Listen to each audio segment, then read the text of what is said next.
माघ मेला एक ऐसा वार्षिक उत्सव जो माघ के महीने में गंगा, यमुना और सरस्वती के पवित्र संगम पर यानी तीर्थराज प्रयाग में आयोजित होता है।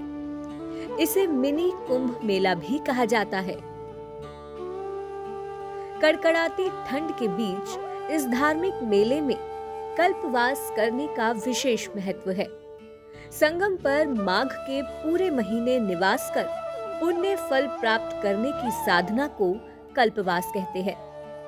लेकिन क्या आप ये जानते हैं कि कल्पवास प्रयागराज में ही क्यों किया जाता है?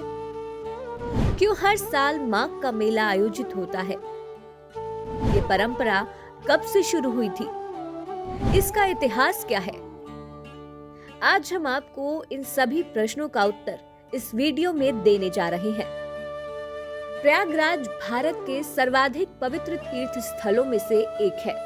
हिंदू पुराणों के अनुसार भगवान ब्रह्मा द्वारा इसे तीर्थराज अथवा तीर्थ स्थलों का राजा कहा गया है। ब्रह्मदेव ने स्वयं इन तीन पवित्र नदियों गंगा, यमुना और पौराणिक सरस्वती के संगम पर प्राकृष्ट यज्ञ संपन्न किया था।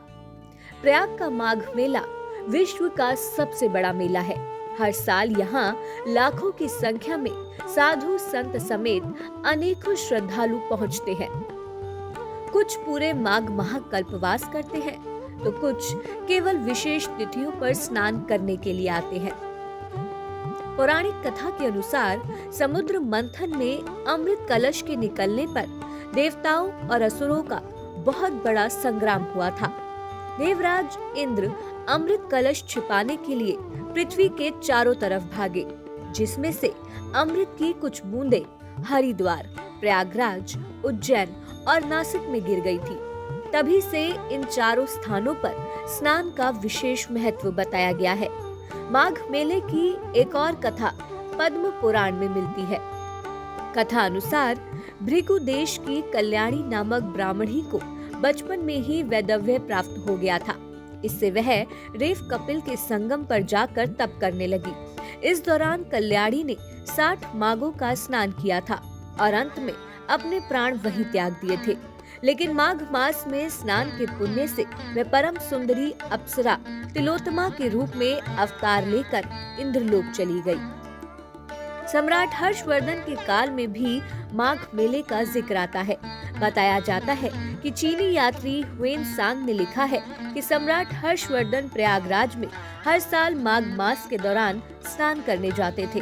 वहीं दूसरी ओर बात करें कल्पवास की, तो पुराणों और धर्म शास्त्रों में कल्पवास को आत्मा की शुद्धि और आध्यात्मिक उन्नति के लिए जरूरी बताया गया है। पौराणिक मान्यता है कि एक कल्प, कलयुग, सतयुग, द्वापर और त्रेता चारों युगों की अवधि होती है। इस समय दान, ध्यान और स्नान का विशेष महत्व होता है। महाभारत के अनुसार 100 साल तक बिना अन्न ग्रहण किए तपस्या करने के फल बराबर पुण्य माघ मास में कल्पवास करने से ही प्राप्त हो जाता है। कुछ तीर्थ यात्री मकर संक्रांति से माघ शुक्ल पक्ष की संक्रांति तक कल्पवास करते हैं, तो वहीं कुछ श्रद्धालु पौष मास की पूर्णिमा से महाशिवरात्रि तक इस कठिन व्रत को रखते हैं। हालांकि अधिकांश श्रद्धालु पौष पूर्णिमा से माघ पूर्णिमा तक ही कल्पवास करते हैं। कुछ लोगों के मन में ये भी प्रश्न उत्पन्न हो रहा होगा कि यदि माघ स्नान का इतिहास इतना पुराना है तो इस परंपरा को अंग्रेजी शासन के दौरान कैसे बनाए रखा होगा।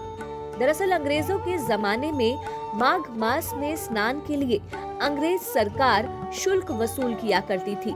शुल्क से हुई आय को खर्च हुए धन से मिलान किया जाता था। खर्चों के ऑडिट की पुख्ता व्यवस्था थी। मिले दस्तावेजों के अनुसार ब्रिटिश सरकार कुंभ के खर्च का ऑडिट भी करवाती थी और खर्च पर निगाह रखने के लिए अधिकारियों की टीम लगाई जाती थी। ये टीम सीधे उत्तर पश्चिम प्रांत के सचिव को रिपोर्ट करती थी। माघ मास में कल्पवास की परंपरा सदियों से चली आ रही है। कल्पवास एक बहुत ही मुश्किल साधना है क्योंकि इसमें तमाम तरह के नियंत्रण और संयम का अभ्यस्त होने की जरूरत होती है। कल्पवास के नियम और इस वर्ष के विशेष स्नानों की तिथियां जानने के लिए वीडियो के डिस्क्रिप्शन बॉक्स में दिए गए लिंक को क्लिक करें।